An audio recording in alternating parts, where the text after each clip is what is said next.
All right, well, my name's Rachel Ziegler, and I'm 23 years old, and I'm a student at UW-Milwaukee right now. I'm going to be graduating in December for elementary education. I was in the Catholic Church for about 20 years. I moved to Milwaukee for school, and I definitely did not find a church that I felt like I could feel God, and that's something I had felt in my home church, and something I really needed to feel once I moved here. I always had this feeling when I saw that, oh my gosh, I can't believe I'm hanging out with somebody who's doing drugs. To me that seems so morally wrong. But when you stand back looking at that compared to just drinking or just being sexually active, any of that stuff, it all was the same. Once I realized what I was doing, I used to go out and drink, just do a lot of dumb stuff, the usual college life. I would go to church even though I went out Saturday night and partied. But then it came to be where Sundays well, you know what, I didn't feel God there last week, so I'm not going to go back.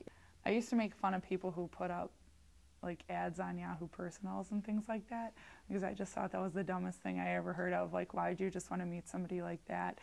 And when I saw some people on there, I decided, oh, well, just for fun, I'm going to put something up just to see how many hits I can get. I ended up meeting this guy who said he was a Christian and all this, and we ended up talking for a little while and then ended up meeting.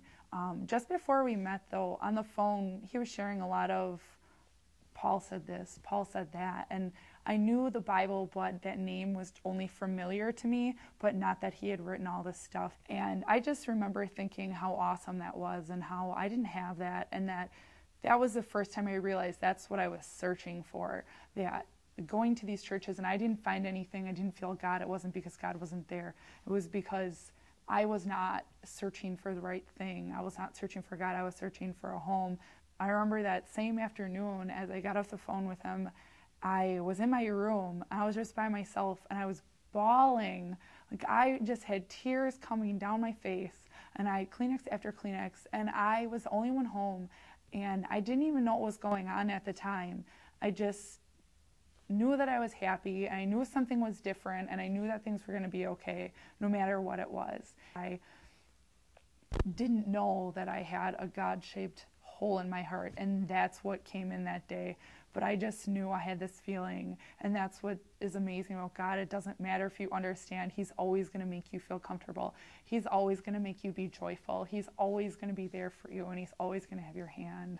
The things that God brings to your life is something you can't even imagine, and it's really hard to think about before you have it. If you think about all the things that you might have in your life, like dating anybody just for the sake of dating, to have somebody on your side all the time, to feel protected, to drinking, all of the happiness, you might say, that you get from those things, you can imagine something completely different. If you give over your life to God and you just follow in his ways, it's just amazing the things he can take away from you that you used to find value in, that you don't find value at all anymore. People see you and they see Jesus on your face rather than somebody who's hung over from last night, or somebody who doesn't feel good, or somebody who's crying because they lost their boyfriend that they've been dating for 3 months. You just have this comfort that you can fall back on this fluffy pillow bed and you are just taken care of, and you can rest because you know that God will always be providing your heart with what it needs.